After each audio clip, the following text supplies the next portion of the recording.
तो चलिए हम लोग शुरू करते हैं। हम लोग जो चैप्टर पढ़ रहे हैं मेटल और नॉन मेटल, जिसमें हम जिस टॉपिक के बारे में पढ़ रहे हैं वो है हमारा अक्रेंस ऑफ मेटल। ठीक है, तो हमने आपको बताया था कि मैटर जो है, कोई भी मेटल जो है नेचर में दो फॉर्म में पाए जाते हैं, या तो फ्री स्टेट मतलब अकेला फ्री स्टेट, या कंबाइंड स्टेट में पाए जाएंगे। फ्री स्टेट को ही नेटिव स्टेट भी कहा जाता है और कंबाइंड स्टेट को कंपाउंड मतलब कंपाउंड के फॉर्म में। फ्री स्टेट कहने का मतलब होता है कि जो एकदम फ्रीली इंडिपेंडेंटली किसी के साथ वो मिल मिलाप करके नहीं रहेगा, वो अकेले रहेगा, फ्री स्टेट में रहेगा। और अगर हम कंबाइंड स्टेट की बात करेंगे तो उसमें क्या होगा कि जो हमारे मेटल्स होते हैं वो कंपाउंड के फॉर्म में पाए जाते हैं। जैसे आप गोल्ड को देख लो, प्लैटिनम को देख लो, सिल्वर को देख लो, एल्युमिनियम को देख लो, जो हमारे रिएक्टिविटी सीरीज में सबसे बॉटम में आते हैं, ये सारे क्या होते हैं, फ्री स्टेट में पाए जाते हैं। जबकि अगर हम बात करेंगे कंबाइंड स्टेट की, जो कि कंपाउंड के फॉर्म में, जैसे आपका पोटेशियम हो गया, सोडियम हो गया, कैल्शियम हो गया, मैग्नीशियम हो गया, एल्युमिनियम हो गया, जो top of the reactivity series होता है, ये सारे हमेशा कंपाउंड स्टेट में पाए जाते हैं। मतलब जब भी आपको मिलेगा या तो ऑक्साइड के फॉर्म में मिलेगा, या सल्फाइड के फॉर्म में मिलेगा, और या तो कार्बन नेट्स के फॉर्म में मिलेगा। ठीक है, तो हमने आपको बताया था रिएक्टिविटी सीरीज। तो रिएक्टिविटी सीरीज के में अगर हम देखें, तो अगर हम देखें, देखो हाइड्रोजन को अगर हम सेंटर में ले लें तो वो सारे मेटल जो हाइड्रोजन से ऊपर है, जैसे आप पोटेशियम को ले लो, कैल्शियम ले लो, सोडियम ले लो, मैग्नीशियम ले लो, एल्युमिनियम ले लो, ये सारे क्या है, हाईली रिएक्टिव मेटल है। हाईली रिएक्टिव मेटल मतलब जो top of the reactivity series. Sodium क्या क्या देखें, समझिएगा ध्यान से।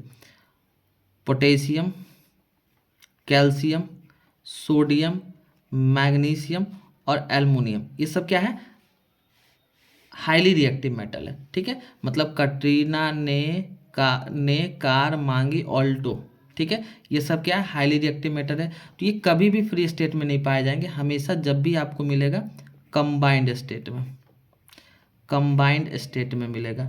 और इसके बाद अगर हम देखें जिंक, आयरन, निकेल, टीन और लीड, ये आपको कंबाइंड स्टेट में ये भी पाए जाएंगे। ठीक है, कंबाइंड स्टेट में पाए जाएंगे। क्योंकि ये हमें जानना इसलिए ज़रूरी है क्योंकि जब हम एक्सट्रैक्शन ऑफ मेटल करेंगे, ठीक है, तो एक्सट्रैक्शन ऑफ मेटल में हमें जो कंसनट्रेटेड ओर को अगर हमें मेटल में कन्वर्ट करना है, तो उस दौरान हमें रिएक्टिविटी सीरीज के बारे में अच्छे से जानकारी होना चाहिए। ठीक है, तो ये हमारे क्या हो गया, हाईली रिएक्टिव मेटल, ये मॉडरेटली रिएक्टिव मेटल। और ये दोनों जब भी मिलेंगे हमेशा कंबाइंड स्टेट में, या तो ऑक्साइड के फॉर्म में, जैसे potassium oxide, calcium oxide, sodium oxide, magnesium oxide, aluminium oxide, या तो सल्फाइड के फॉर्म में, जैसे zinc sulphide, iron sulphide, nickel sulphide. ठीक है, इस तरीके से, या तो कार्बोनेट के फॉर्म में मिलेंगे, मतलब कंबाइंड स्टेट में मिलेंगे। आगे अगर हम बात करेंगे कॉपर और सिल्वर, ये दोनों क्या है, लिस्ट रिएक्टिव मेटल है, और ये फ्री और कंबाइंड, ये दोनों स्टेट में मिलते हैं, फ्री स्टेट में भी और कंबाइंड स्टेट में। और सबसे लास्ट में जो है प्लैटिनम और गोल्ड, ये तो भैया राजा है, ये तो इसको किसी से कोई मतलब ही नहीं है, ये हमेशा आपको फ्री स्टेट में ही देखने को मिलेगा, हमेशा आपको फ्री स्टेट में ही देखने को मिलेगा। ठीक है, इसमें हाइड्रोजन कहाँ होता है, ये होता है, ये हाइड्रोजन होता है। ये सारे जो मेटल हो गए, अबव द हाइड्रोजन हो गया, ये बिलो द हाइड्रोजन हो गया। ठीक है, इस सारे चीज़ों को आप याद रखेंगे ताकि आगे का हमें समझ में आए। ठीक है, इसके बाद हमने आपको सोर्सेज ऑफ मेटल के बारे में बताया था। जो मेजर सोर्स है अर्थ क्रस्ट है। ठीक है, तो मोस्ट ऑफ द मेटल जो होते हैं वो हमें अर्थ क्रस्ट में पाए जाते हैं, लेकिन कुछ ऐसे भी मेटल है जो सी वाटर में, जैसे आपका सोडियम हो गया, पोटेशियम हो गया, ये सॉल्युबल सॉल्ट। जैसे आप सोडियम को देख लो, तो सोडियम से क्या बनता है, सोडियम क्लोराइड, NaCl, और NaCl आपको कहाँ से मिलता है, सी वाटर। अब सी वाटर से हम क्या कर लेते हैं, NaCl में से Nl को निकाल देते हैं। ये क्या है, एक आयनिक कंपाउंड है। ठीक है, इसके बाद हमने आपको बताया था most abundant metal on the earth crust. तो सबसे अधिक पाए जाने वाले एल्युमिनियम, उससे कम आयरन, उससे कम कैल्शियम, उससे कम सोडियम, उससे कम पोटेशियम, उससे कम मैग्नीशियम, और सबसे कम टीन। और बाद बाकी जो रिमेनिंग मेटल है वो अर्थ क्रस्ट में बहुत कम अमाउंट में पाए जाते हैं। ठीक है, इसके बाद हमने आपको बताया था एक्सट्रैक्शन ऑफ मेटल से पहले हमने आपको बताया था अकरेंस ऑफ मेटल के बारे में। तो उसमें हमने आपको बताया था दो टर्म, मिनरल्स और ठीक है, इस दोनों के बारे में समझना जरूरी है। और कभी कभी एग्जाम में ये सब डायरेक्ट भी पूछा जा सकता है कि आप मिनरल किसको कहोगे, और किसको कहोगे। ठीक है, तो मिनरल्स क्या होता है, डायरेक्ट अर्थ से जो निकाला गया वो मिनरल्स हो गया। और क्या हो गया, ऐसे मिनरल्स जिसमें मेटल आसानी से निकल जाए, प्रोफेक्टिवली हो, साथ में क्या हो, उसमें गुड परसेंटेज ऑफ मेटल हो, तो उसको हम लोग ओर कहेंगे। तो यहाँ से एक बात आता है सामने, क्या कि सारे ओर्स को हम लोग मिनरल कह सकते हैं? नहीं, सारे ओर्स को हम लोग मिनरल्स कहेंगे, लेकिन सारे मिनरल्स को ओर नहीं कहेंगे। ठीक है, ये आप कहोगे मिनरल और ओर। इसके बाद इसमें एक और टर्म आता है गोंग। गोंग क्या होता है, देखिए, मिनरल्स हो गया, निकाल लिए। और क्या हो गया, जिसमें अच्छे परसेंटेज होंगे, जिसको हम प्रॉफिटेबली मेटल को वहाँ से एक्सट्रैक्ट कर सके।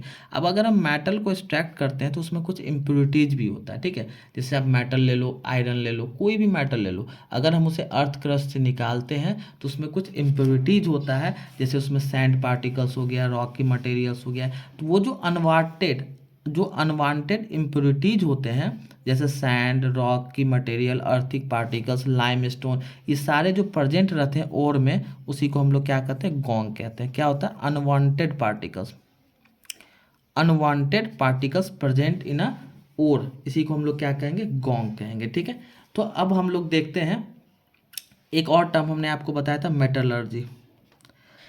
मेटलर्जी, अभी तो हमें क्लास 10th में इसके बारे में बस थोड़ा सा जानना है, लेकिन जानते हैं मेटलर्जी जो है एक ब्रांच ही होता है। ठीक है, जिसमें इंजीनियरिंग सेक्टर में पढ़ाए जाते हैं, और इसका एक अलग ही ब्रांच होता है, जिसमें पूरे 4 साल का इसका कोर्स आता है, और इस पे जो है पूरे मेटल्स के बारे में कैसे निकाला जाता है, पूरा एक प्रोसेस के बारे में समझाया जाता है।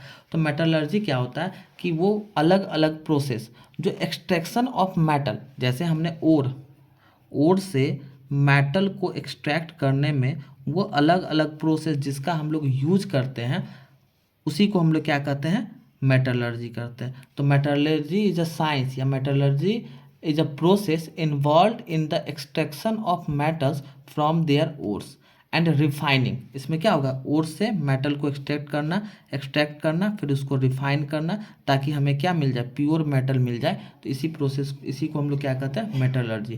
क्योंकि कोई भी सिंगल प्रोसेस, अगर हमें मेटल को एक्सट्रैक्ट करना है, तो आप किसी भी सिंगल प्रोसेस से मेटल को एक्सट्रैक्ट नहीं कर सकते हो। ठीक है, और वो जो प्रोसेस इन्वॉल्व होता है वो मेटल टू मेटल वैरी करता है। तो टोटल 3 मेजर स्टेप्स इन्वॉल्व होते हैं मेटल के एक्सट्रैक्शन में। वो क्या क्या है हमारा, पहला होता है हमारा concentration of ore. Concentration of ore को ही इनरिचमेंट ऑफ ओर भी कहा जाता है। सेकेंड प्रोसेस होता है कन्वर्जन ऑफ जो हमारा कंसंट्रेटेड ओर है, जिसमें मेटल की मात्रा अधिक है, conversion of concentrated ore into metal. और इसके बाद तीसरा जो स्टेप होता है आपका रिफाइनिंग कह दो या प्यूरिफिकेशन कह दो, किसका, इम्प्योर मेटल का, इम्प्योर मेटल। ठीक है, concentration of ore, conversion of concentrated ore into metal, और तीसरा प्रोसेस क्या हो गया, रिफाइनिंग। तो हम लोग अब बारी बारी से समझते हैं, जिसमें हमने आपको एक कंसंट्रेशन ऑफ ओर के बारे में पढ़ा दिया, फिर भी हम शुरुआत से देखते हैं उस चीज़ों को और समझने का प्रयास करते हैं। तो हम लोग एक्सट्रैक्शन ऑफ मेटल में पहला देखते हैं concentration of ore. Concentration of ore, इसके बारे में आप जाने तो इसको also called enrichment of ore. इसको हम लोग क्या कहते हैं, या तो आप कह दो कंसंट्रेशन ऑफ ओर, या हम और क्या कहेंगे, इनरिचमेंट ऑफ ओर। तो अगर हम बात करेंगे ओर का, तो ओर क्या है, एक इम्प्योर कंपाउंड होता है। इम्प्योर कंपाउंड होता है किसका, मेटल का। जिस भी मेटल का ओर की अगर हम बात करेंगे, जिस भी मेटल के ओर की बात करेंगे, उस मेटल का वो क्या होता है, इम्प्योर कंपाउंड होता है, जिसमें क्या होता है, लार्ज अमाउंट में सैंड और जो रॉकी मटेरियल या जो अदर इम्प्योरिटीज हो गया, ये जिसको हम लोग गोंग कहेंगे, ठीक है, तो इसको एक टर्म से हम डिनोट कर सकते हैं, क्या कहेंगे, गोंग। तो ओर जो होता है, जिस भी मेटल का अगर हम ओर ले रहे हैं, मान लो हम किसी भी मेटल का ओर ले रहे हैं, उसमें क्या प्रेजेंट होता है, इम्प्योर कंपाउंड प्रेजेंट होता है जिसमें लार्ज। तो चलिए हम लोग देखते हैं कंसंट्रेशन ऑफ ओर, या उसको हम लोग क्या कहते हैं, इनरिचमेंट ऑफ ओर। तो ओर के अगर हम किसी भी मेटल का ओर लेते हैं तो उसमें बहुत सारे ढेर सारा इम्प्योर कंपाउंड होता है, और वो क्या होता है, गोंग होता है। गोंग हमने आपको बताया था, मतलब किसी भी मेटल के ओर में जो इम्प्योर कंपाउंड, जैसे सैंड हो गया, रॉक हो गया, रॉकी मटेरियल हो गया, जो अर्थी पार्टिकल्स हो गया, लाइम स्टोन हो गया, जिसको हम लोग गोंग कहेंगे, ये प्रेजेंट होता है। ठीक है, अब हमें अगर मेटल को एक्सट्रैक्ट करना है ओर से, इसके ओर से अगर हमें मेटल को निकालना है, तो पहला ये जरूरी है कि हम इस गोंग को क्या करें, रिमूव करें। ठीक है, ये गोंग को रिमूव करें। तो जिस मेथड का यूज करके हम लोग गोंग को मेटल के ओर से रिमूव करते हैं, वो डिपेंड करता है उस ओर के, उस गोंग के फिजिकल और केमिकल प्रॉपर्टीज पे। किसके, केमिकल और फिजिकल प्रॉपर्टीज पे डिपेंड करता है। ठीक है, और जैसे ही हम गोंग को रिमूव कर लेंगे तो हमें जो ओर मिलेगा वो कंसंट्रेटेड। जैसे ही हमने ओर से, जिस भी मेटल के ओर से जैसे ही हमने गोंग को रिमूव कर लिया, तो इस गोंग को रिमूव करने के बाद हमें जो मेटल मिलेगा वो कौन सा होगा, कंसंट्रेटेड ओर होगा। और इस कंसंट्रेटेड ओर में हाई परसेंटेज ऑफ मेटल होगा। मतलब जो, क्योंकि हमने क्या किया, हमने मेटल से जो भी अनवांटेड पार्टिकल्स है, उस सारे अनवांटेड पार्टिकल्स को तो रिमूव कर दिया। अब जैसे ही हम अनवांटेड पार्टिकल्स को रिमूव किए तो उसमें बचा क्या, अब मेटल ही तो बचा, हायर परसेंटेज। लेकिन जान रहे हो, ये बात याद रखना कि अगर हम कंसंट्रेशन कर भी लेते हैं ओर का, मतलब हमें कंसंट्रेटेड ओर मिल भी जाता है, इसके बावजूद भी उसमें कुछ ना कुछ इम्प्योरिटीज होता है, जिसके लिए हमें सेकेंड स्टेप में जाना होगा। और वो सेकेंड स्टेप क्या है एक्सट्रैक्शन ऑफ मेटल का, तो conversion of concentrated ore into metal. Conversion of concentrated ore into metal. ठीक है, अब इसके बारे में हम लोग ध्यान से समझते हैं। ठीक है, अब हमें मेटल को अगर एक्सट्रैक्ट करना है कंसंट्रेटेड ओर से, हमने क्या किया, ध्यान से समझना, मिनरल्स को निकाला, हमें पहले मिनरल्स मिला, उस मिनरल में हमने देखा कि किसमें हाइयर परसेंटेज, मतलब किस मिनरल से हम लोग मेटल को प्रॉफिटेबली, क्योंकि हर चीज़ में क्या है, प्रॉफिट है, तो किस मेटल से हम लोग, किस मिनरल से हम लोग मेटल को प्रॉफिटेबली निकाल सकते हैं। जिस ओर से हम लोग मेटल को प्रॉफिटेबली, जिस मिनरल से हम लोग मेटल को प्रॉफिटेबली निकाल लेंगे, उसको हम लेकिन ओर कहा। अब ओर में होता क्या है, तो ओर में इम्प्योरिटीज होता है, ओर में गोंग होता है। अब उस गोंग को हमने रिमूव किया, तो इसी को हमने क्या किया, कंसंट्रेशन ऑफ ओर। जैसे ही हमने ओर से गोंग को रिमूव किया, हमें कंसंट्रेटेड ओर मिल गया। अब इस कंसंट्रेटेड ओर में जो मेटल का है वो परसेंटेज अधिक हो गया। अब हमें अगले स्टेप में जाना, जिसको हम लोग क्या कहेंगे, कि अब हम क्या करेंगे, कंसंट्रेटेड ओर को मेटल में कन्वर्ट करेंगे। ठीक है, अब अगर हमें मेटल को ओर में कन्वर्ट करना है, ओर से मेटल में चाहिए, तो इसके लिए यहाँ पर 3 स्टेप हमने क्या किया, जितने भी मेटल है उस सारे मेटल को 3 ग्रुप में बांट दिया। एक तो हो गया आपका हाई रिएक्टिव मेटल, दूसरा हो गया आपका मीडियम रिएक्टिव मेटल, और तीसरा क्या हो गया, लो रिएक्टिव मेटल। ध्यान से समझिएगा, लो रिएक्टिव मेटल मतलब अगर हमें कंसंट्रेटेड ओर को मेटल में कन्वर्ट करना है, तो जितने भी मेटल है हमने उसको 3 स्टेप में बांट दिया, कि उसको 3 कैटेगरी में बांट के अब हम उसे आसानी से एक्सट्रैक्ट कर सकते हैं। पहले हम लोग देखेंगे हाई रिएक्टिव मेटल, जो top of the reactivity series पे आता है, जैसे आपका सोडियम हो गया, पोटेशियम हो गया, कैल्शियम हो गया, मैग्नीशियम हो गया, आपका एल्युमिनियम हो गया, इन सारे को।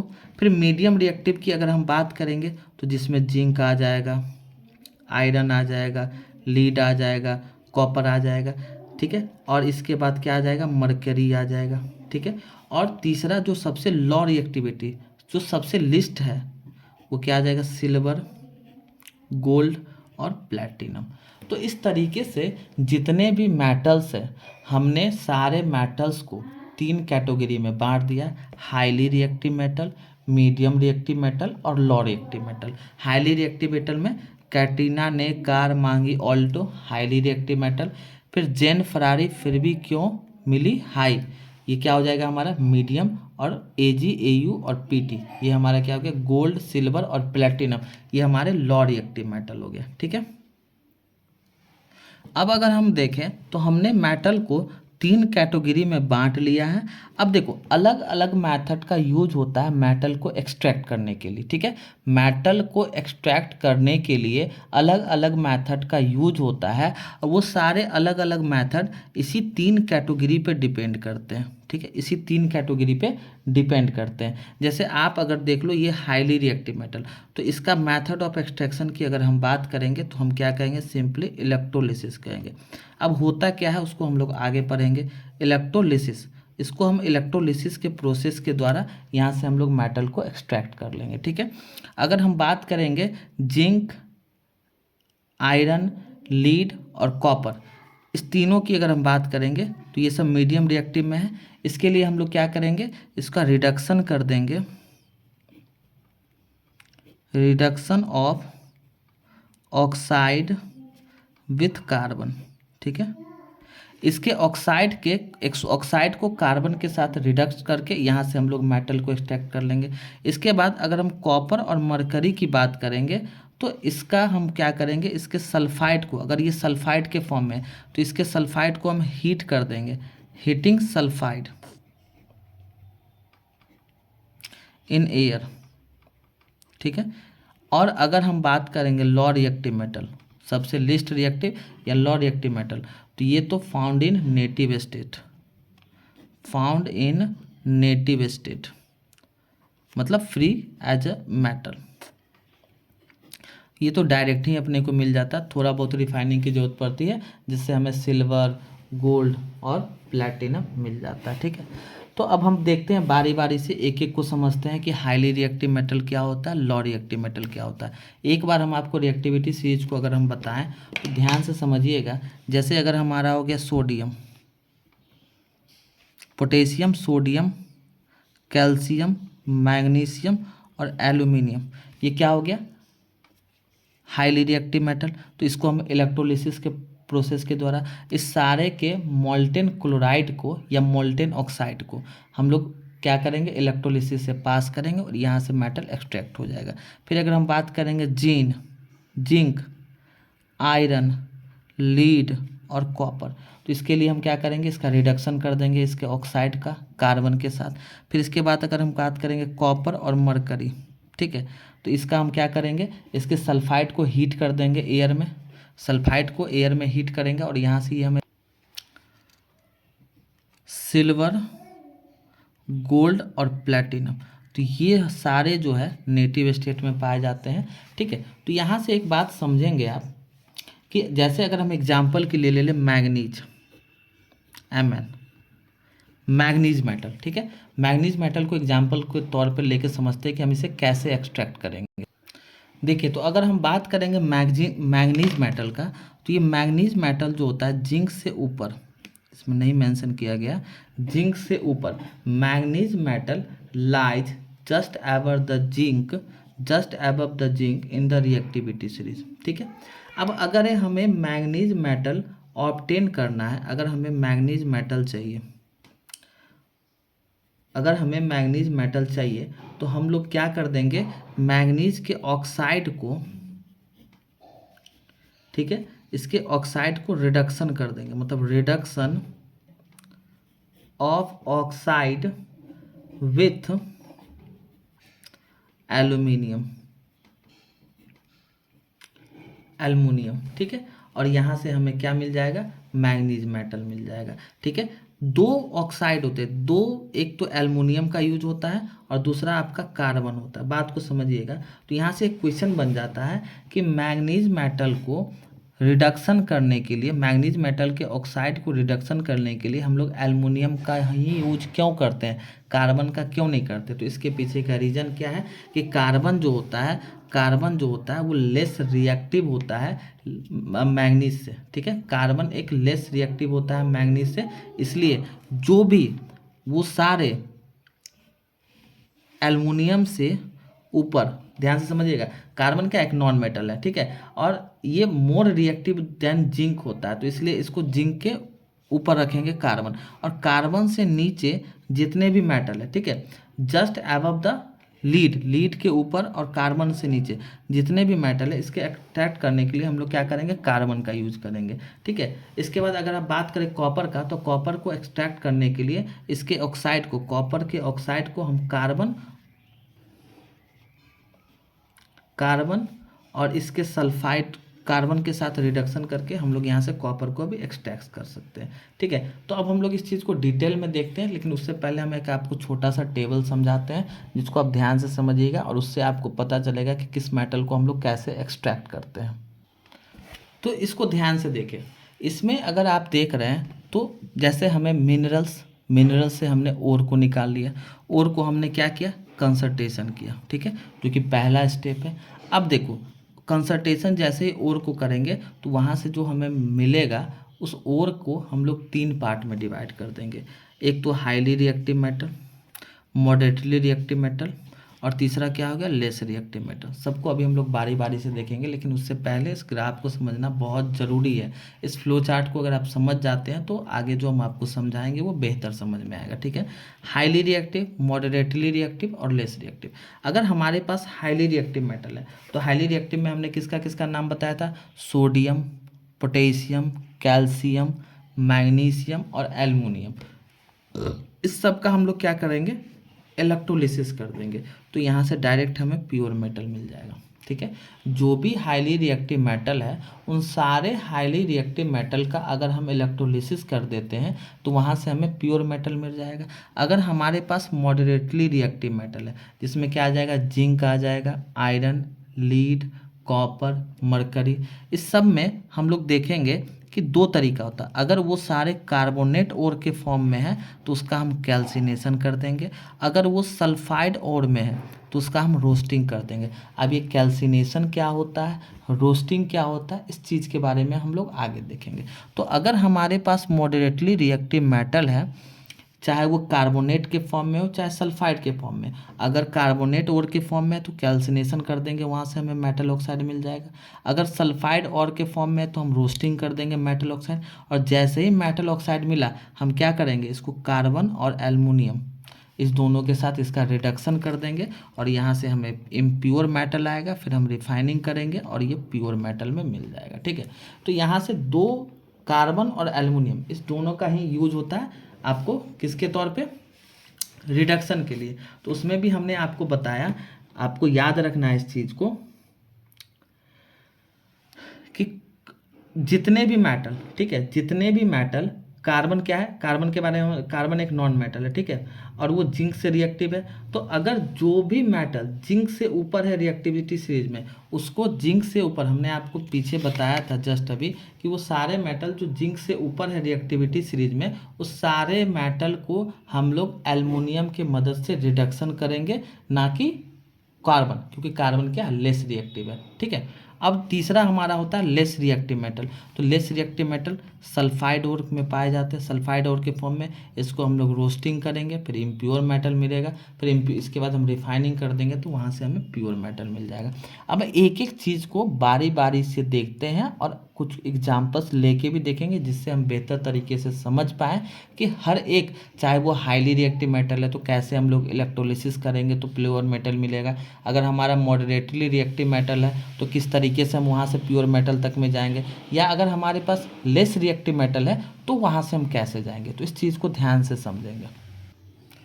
अब हम लोग देखते हैं extraction of highly reactive metal. ठीक है, ध्यान से समझिएगा। तो आपको ये चीज़ याद रखना है कि जो एक्सट्रैक्शन होगा मेटल का वो डिपेंड किस पे करेगा, मेथड ऑफ एक्सट्रैक्शन जो है या रिडक्शन जो होगा वो डिपेंड करेगा reactivity of the metal to be extracted.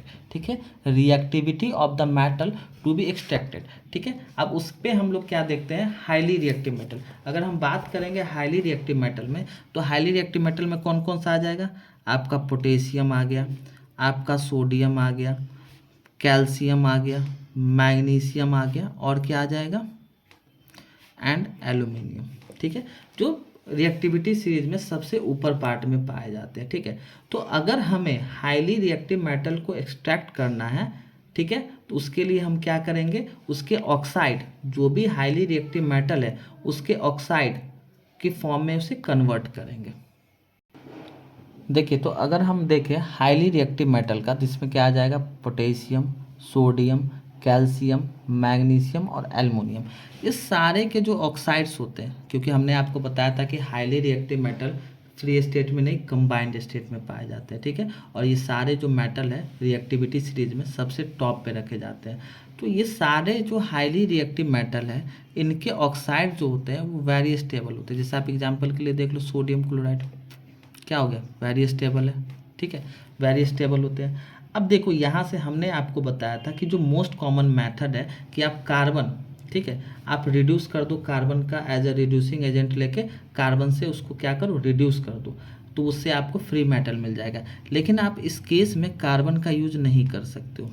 देखो, इसके पीछे का रीजन को समझते हैं। मतलब क्या हो गया कि ये तो वेरी स्टेबल है and cannot be reduced by the most common reducing agent carbon to obtain free metal। ठीक है, बिकॉज इसके पीछे का रीजन क्या है कि ये सारे जो मेटल्स है, मतलब ऑक्सीजन के टुवार्ड्स उसका मोर एफिनिटी होता है, मतलब कार्बन से अधिक उसका मिलना जुलना ऑक्सीजन के साथ, मतलब बाउंड करके रहता है। जैसे पोटेशियम ऑक्साइड हो गया, सोडियम ऑक्साइड, तो ऑक्सीजन के साथ उसका ज़्यादा घुलन मिलन होता है। तो कार्बन जो हो गया वो ऑक्सीजन को रिमूव नहीं करेगा उस मेटल ऑक्साइड से। कार्बन जो है, क्योंकि इसमें अगर इसके हम ऑक्साइड को लेते हैं तो इसमें ऑक्सीजन आ गया। अब ऑक्सीजन से इसका अच्छा खासा बॉन्डिंग है। अब अच्छा खासा बॉन्डिंग है तो कार्बन जो है, कार्बन के अंदर इतना पावर नहीं है कि इसको ऑक्सीजन को इसमें से रिमूव कर दे। अगर कार्बन ऑक्सीजन को रिमूव कर दिया तो फ्री मेटल में तो मिल ही जाएगा। लेकिन carbon is unable to remove oxygen from these metal oxide and hence can not convert them into free metal. तो जितने भी हाईली रिएक्टिव मेटल है उसको हम लोग क्या कहेंगे कि highly reactive metal can not be extracted by reducing their oxide with carbon. Reason आपको समझ में आया? क्योंकि बोलेगा क्वेश्चन अगर यहाँ से पूछेगा कि why highly reactive metals can not be extracted by reducing their oxide with carbon, तो क्या कहेंगे कि जो भी हाईली रिएक्टिव मेटल है उसका ऑक्सीजन के साथ अच्छा बॉन्डिंग है और कार्बन के पास इतना पावर नहीं है कि वो ऑक्सीजन को उसके ऑक्साइड से हटा दे। अगर पावर रहता तो हटा देता, तो हम कार्बन का एज अ रिड्यूसिंग एजेंट लेके हम उसको वहाँ से फ्री मेटल निकाल लेते, लेकिन ऐसा नहीं होता है। तो इसका मतलब ये हो गया कि इसको हम करेंगे कैसे, तो जितने भी हाईली रिएक्टिव मेटल है उसको एक्सट्रैक्ट करने के लिए हम लोग जिस मेथड का यूज करते हैं उसको हम लोग इलेक्ट्रोलाइटिक रिडक्शन कहते हैं। इलेक्ट्रोलाइटिक रिडक्शन कहते हैं। ठीक है, electrolytic reduction of there molten chloride और ऑक्साइड। इस सारे मेटल के मोल्टेन क्लोराइड या मोल्टेन ऑक्साइड से हम लोग इलेक्ट्रिसिटी को पास करते हैं। ठीक है, और जैसे हम इलेक्ट्रिसिटी को पास करते हैं तो जो आगे का प्रोसेस होता है उससे क्या होता है, हमें हाईली रिएक्टिव मेटल मिल जाता है। ठीक है, तो आपको ये याद रखना। ठीक है, इलेक्ट्रोलिसिस। अब हम लोग प्रोसेस से देखते हैं कैसे कैसे हम लोग करते हैं, ध्यान से समझिएगा। तो इलेक्ट्रोलिसिस के दौरान जो हमारा नेगेटिवली चार्ज इलेक्ट्रॉन है जिसको हम लोग कैथोड पे, ये पावरफुल रिड्यूसिंग एजेंट की तरह यूज होता है। ठीक है, क्योंकि इसमें कार्बन और एल्युमिनियम का तो रिड्यूसिंग एजेंट की तरह यूज नहीं होगा, तो इसमें जो जो इलेक्ट्रोलिसिस के दौरान जो हमारा नेगेटिव चार्ज इलेक्ट्रॉन है, जिसको हम लोग कैथोड कहते हैं, ये पावरफुल रिड्यूसिंग एजेंट की तरह उपयोग होता है, और ये क्या करता है, इलेक्ट्रॉन को सप्लाई करके मेटल आयन से मेटल में कन्वर्ट कर देता है। अब जैसे एग्जांपल के लिए देखो सोडियम क्लोराइड, अगर हम इसके मोल्टेन फॉर्म में ले लें, मोल्टेन मतलब लिक्विड फॉर्म में, ठीक है, वो भी बताएंगे कैसे होता है। तो इसमें Na+ और Cl-। अब जैसे ही हमारा, अगर इस ये एक इलेक्ट्रॉन दे के पॉजिटिव चार्ज बनाए, जैसे ही इसको एक इलेक्ट्रॉन कहीं से अगर एक इलेक्ट्रॉन मिल गया तो ये क्या चीज़ में कन्वर्ट हो जाएगा, सोडियम। ठीक है, तो इलेक्ट्रोलिसिस के दौरान जो मोल्टेन सॉल्ट होता है are always placed at cathode. ठीक है, जैसे हम अगर सोडियम क्लोराइड का एक्सट्रैक्शन करना है तो सोडियम क्लोराइड को हमेशा कहाँ रखेंगे, कैथोड पे रखेंगे। ठीक है, कैथोड मतलब नेगेटिव इलेक्ट्रोड पे। इसके पीछे का रीज़न क्या है कि जो मेटल आयंस होते हैं वो हमेशा पॉजिटिवली चार्ज होते हैं और वो get attracted to the negatively charge electrode, and metal extracted by the electrolysis method are very pure and do not contain any impurities. तो जो भी मेटल इलेक्ट्रोलिसिस के प्रोसेस के द्वारा हमें ऑब्टेन्ड होता है उसमें किसी प्रकार के कोई इम्प्योरिटीज नहीं होते। तो आपको याद रखना है हाईली रिएक्टिव मेटल में, हम अभी एक एग्जांपल से भी समझेंगे कि अगर हाईली रिएक्टिव मेटल की बात करेंगे जिसमें आ जाएगा सोडियम, पोटेशियम, कैल्शियम, मैग्नीशियम और एल्युमिनियम। ठीक है, तो इस सारे के जो ऑक्साइड होते हैं वो बहुत स्टेबल होते हैं, तो कार्बन का यूज करके, carbon as a reducing agent का यूज करके हम लोग इस मेटल को एक्सट्रैक्ट नहीं कर पाएंगे। तो इसके लिए हम जिस मेथड का यूज करते हैं हाईली रिएक्टिव मेटल को एक्सट्रैक्ट करने के लिए, जिस मेथड का हम लोग यूज करते हैं उसको हम लोग क्या कहेंगे, electrolytic reduction of there, electrolytic reduction. अब हम क्या करेंगे, उस मेटल, जिस भी मेटल को एक्सट्रैक्ट करना है उसके हम लोग ओर को ले लेंगे। जैसे हमने सोडियम मेटल को एक्सट्रैक्ट करना है तो हम किसको ले लेंगे, सोडियम क्लोराइड को ले लेंगे, जिसको हम लोग रॉक साल्ट कहते हैं। अब सोडियम क्लोराइड के मोल्टेन फॉर्म को ले लिए। ठीक है, इसके बाद हम क्या करेंगे, उसको इलेक्ट्रोलिसिस कर देंगे। अब इसके एक स्टेप्स को, इसके प्रोसेस को समझिए कि कैसे होता है। जैसे एग्जाम्पल के तौर पर अगर हम आपको बताएं तो जैसे देखिए हम देखते हैं एक्सट्रैक्शन ऑफ सोडियम मेटल। ठीक है, तो अगर हमने लिया सोडियम क्लोराइड NaCl, समझिएगा ये हमने सोडियम क्लोराइड, सोडियम क्लोराइड, और कैसा लेंगे तो मोल्टेन फॉर्म में। ठीक है, सोडियम मेटल को अगर हमें एक्सट्रैक्ट करना है तो इसके लिए हम लोग इलेक्ट्रोलाइटिक रिडक्शन का यूज करेंगे, किसका, मोल्टेन सोडियम क्लोराइड का। जैसे हम इस सोडियम क्लोराइड जो कि एक लिक्विड फॉर्म में है, यहाँ से अगर हम इलेक्ट्रोलिसिस किया तो यहाँ से हमें क्या मिलेगा, Na और Cl2 गैस और सोडियम सॉलिड के फॉर्म में। इसको अगर हम बैलेंस करके लिखते हैं तो यहाँ 2 लगा देंगे, यहाँ 2, तो यही हमारा क्या हो गया, सोडियम मेटल, सोडियम मेटल और क्लोरीन गैस। अब इसको समझते हैं कैसे कैसे करेंगे, इसके पूरे मेथड को समझते हैं कि कैसे formation of sodium and chlorine by the electrolysis of molten sodium chloride कैसे हुआ, इसके एक्सप्लेनेशन को समझते हैं। तो जो मोल्टेन सोडियम क्लोराइड है इसमें क्या है, free sodium ion Na+ ion है, Na+ और Cl-। जैसे हमको इसको सोडियम क्लोराइड में कन्वर्ट करेंगे, जैसे मोल्टेन फॉर्म में करेंगे मतलब लिक्विड फॉर्म में करेंगे, तो इसमें क्या हो जाएगा, Na+ और Cl- आ जाएगा। इलेक्ट्रोलिसिस के दौरान क्या होगा, 2 रिएक्शंस होगा। पहला क्या होगा, एक कैथोड पे होगा, एक कैथोड CaTH, एक कैथोड पे होगा। कैथोड पे क्या होगा, Na+ को इलेक्ट्रॉन मिल जाएगा और ये क्या बना देगा, Na बना देगा। 2Na+ को 2 इलेक्ट्रॉन मिल गया, कहाँ से, कैथोड से, और ये क्या बना दिया, सोडियम एटम। ठीक है, और तो यहाँ से क्या कहेंगे कि सोडियम मेटल कहाँ प्रोड्यूस हुआ, कैथोड पे। कहाँ प्रोड्यूस हुआ, कैथोड पे। और एनोड पे क्या रिएक्शन होगा, एट एनोड। एनोड पे क्या होगा कि जो क्लोरीन एटम है, क्लोरीन आयन है, क्लोराइड आयन है, ये 2 इलेक्ट्रॉन को लूज करेगा और ये क्या बनाएगा, Cl2 गैस।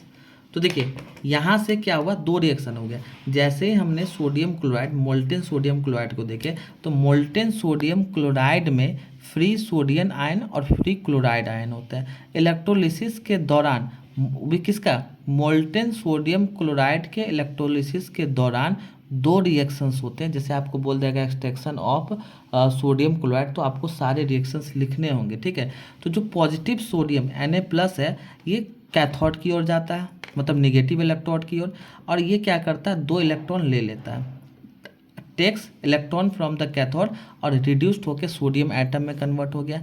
इसी प्रकार से जो हमारा निगेटिव इलेक्ट्रोड है ये एनोड की ओर जाता है, एनोड की ओर जाता है, ठीक है। और एनोड की ओर जाके क्या करता है, क्लोराइड आयंस जो है इलेक्ट्रॉन दे देता है एनोड को, और वो ऑक्सीडाइज होकर क्लोरीन गैस का फॉर्मेशन कर लेता है, ठीक है। तो क्लोरीन गैस का फॉर्मेशन कहाँ होगा, एनोड पे होगा। सोडियम एटम कहाँ मिलेंगे हमें, कैथोड पे मिलेंगे, ठीक है। ये चीज़ को याद रखिएगा। यहाँ से कभी कभी पूछ सकता है कि मोल्टेन के जगह हम लोग एक्व सॉल्यूशन का यूज क्यों नहीं करते। इसके पीछे का रीजन है कि अगर हम इलेक्ट्रोलिसिस करेंगे एक्व सॉल्यूशन का, एक्व सॉल्यूशन मतलब वाटर सॉल्युबल, तो जैसे ही सोडियम मेटल, जो कि आप जानते हैं कि सोडियम क्या है, बहुत रिएक्टिव है, जैसे ही सोडियम प्रोड्यूस्ड होगा वो वाटर के साथ रिएक्ट करके एक्सप्लोजन कर देगा।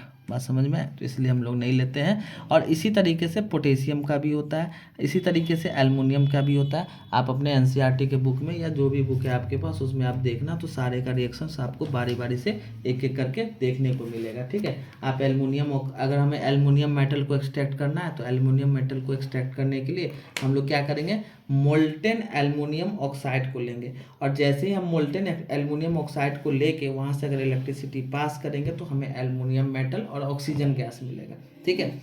अब इसके पीछे का अगर हम पूरे मैकेनिज्म को समझे तो एल्युमिनियम में क्या होता है, Al3+ और O2- होता है। चलिए इसको भी हम आपको लिख के समझा देते हैं। तो अगर हम बात करेंगे इलेक्ट्रोलिसिस ऑफ एल्युमिनियम मेटल या एक्सट्रैक्शन ऑफ एल्युमिनियम मेटल, तो aluminium metal is extracted by the electrolytic reduction of molten aluminium oxide. मतलब हमें क्या लेना होगा, Al2O3, वो भी कैसा लेना होगा, लिक्विड फॉर्म में। और जैसे ही हम इसको इलेक्ट्रिसिटी से पास करेंगे, मतलब इसका इलेक्ट्रोलिसिस करेंगे, इलेक्ट्रोलिसिस करेंगे तो हमें क्या मिलेगा, Al मिलेगा और क्या मिलेगा, O2 मिलेगा। अगर इसको हम बैलेंस करके लिखें तो यहाँ से 4, 2 2 2 जा 4 और यहाँ से 3, ये गैस हो गया और ये एल्युमिनियम हो गया लिक्विड फॉर्म में। अब इसके प्रोसेस को अगर हम देखें तो अगर हम बात करेंगे एल्युमिनियम ऑक्साइड का, तो एल्युमिनियम ऑक्साइड में फ्री Al3+ और O2- है, ठीक है। तो इलेक्ट्रोलिसिस के दौरान दो इलेक्ट्रोड पे रिएक्शंस होंगे। Following reaction take place at 2 electrode, एक तो कैथोड पे होगा, दूसरा एनोड पे होगा। तो अगर हम बात करेंगे कैथोड पे क्या होगा, एट कैथोड, कैथोड मतलब क्या होता है, कैथोड पे क्या हो जाएगा, तो यहाँ पे जो हमारा Al3+ है, जैसे ही Al3+ को अगर 3 इलेक्ट्रॉन मिल जाएगा तो ये क्या चीज़ में कन्वर्ट हो जाएगा, Al में मिल जाएगा। देखो Al3+ बना कैसे, आपको हमने पहले भी बताया था कि एल्युमिनियम Al3+, एल्युमिनियम क्या है, मेटल है, एटॉमिक नंबर इसका 13 है। एटॉमिक नंबर अगर इसका 13 है तो कन्फिगरेशन क्या हो जाएगा, 2, 8 और 3।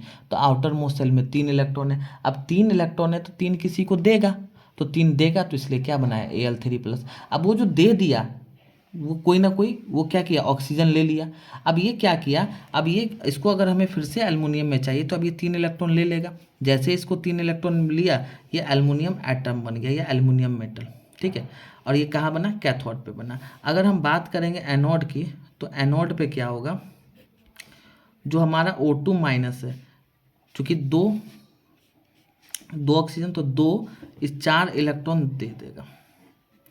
3 इलेक्ट्रॉन लिया, ये 4 दे दिया, तो ये क्या बना दिया, O2 गैस बना दिया, ठीक है।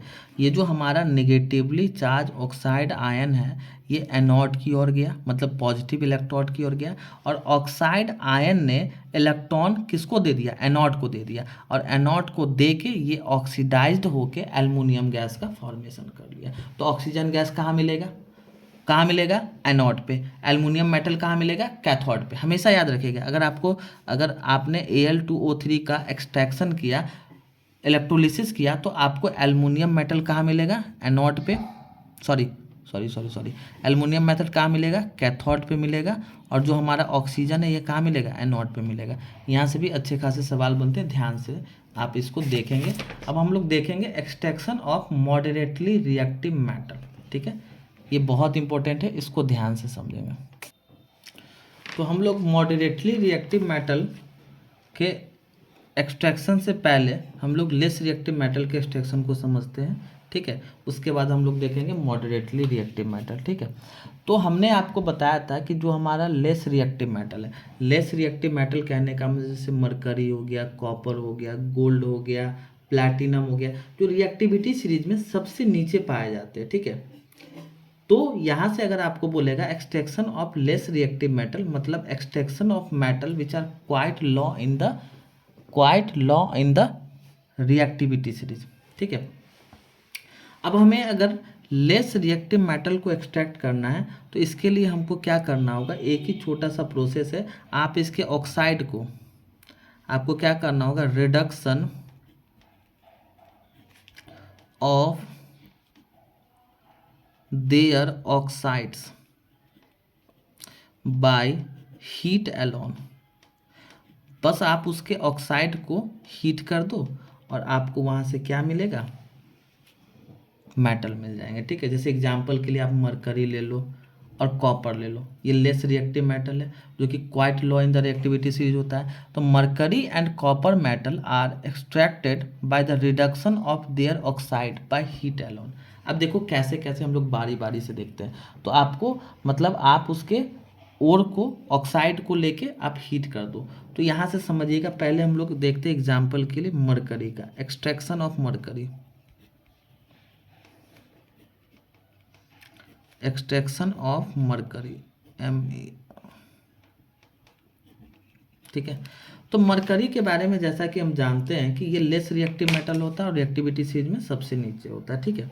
अब मरकरी का एक्सट्रैक्शन करने के लिए हम क्या करेंगे, mercury metal can be extracted by just heating its sulphide ore in air, ठीक है। क्योंकि मरकरी का आपको ओर के बारे में हमने आपको बताया था कि मरकरी जिस ओर से मिलता है उसको क्या कहते हैं, मरकरी किस ओर से मिलता है, सीने बार, सीने बार, ठीक है। और सीने बार इसका होता है HGS, मतलब क्या हो गया, सल्फाइड ओर हो गया। तो अगर हम इसके सल्फाइड ओर को, ठीक है, मरकरी मेटल को अगर हमें एक्सट्रैक्ट करना है तो इसके जो सल्फाइड ओर जिसको हम लोग सीने बार कहते हैं, इसको हम लोग क्या कहेंगे, हीट कर देंगे। अब होगा कैसे, सो देखो। तो जैसा कि हम जानते हैं कि mercury metal is produce from sulphide ore called cinnabar, जिसका फार्मूला HGS होता है, ठीक है। और इसका HGS, इसका पूरा नाम होता है मरकरी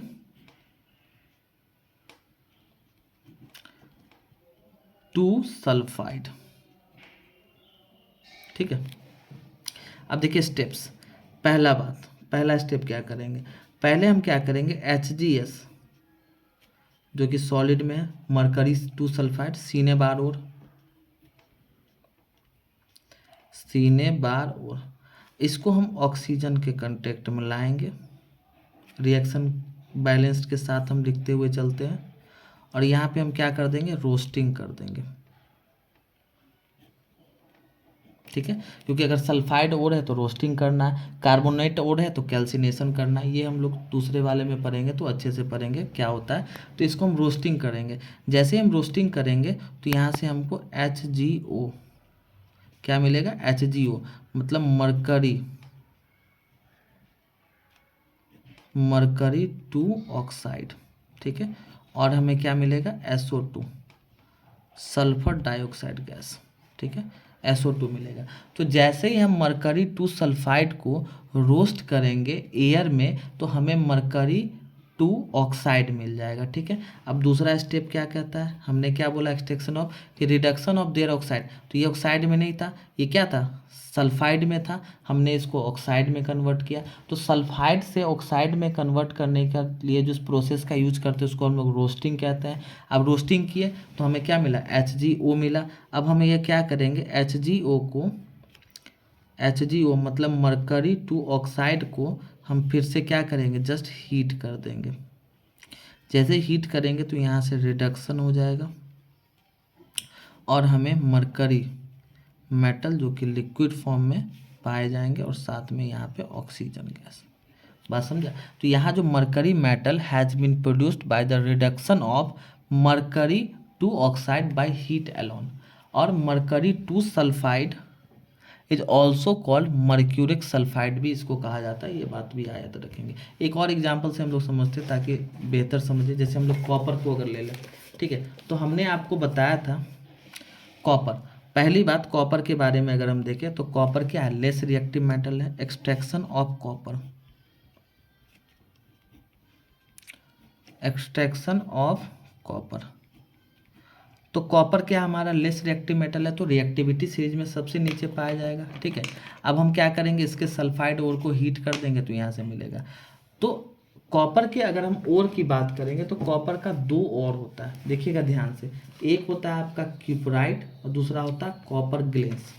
हमने आपको बताया था कॉपर के दो ओर होते हैं, कॉपर हमें दो ओर से एक्सट्रैक्ट मिलते हैं, एक हो गया आपका क्यूपराइट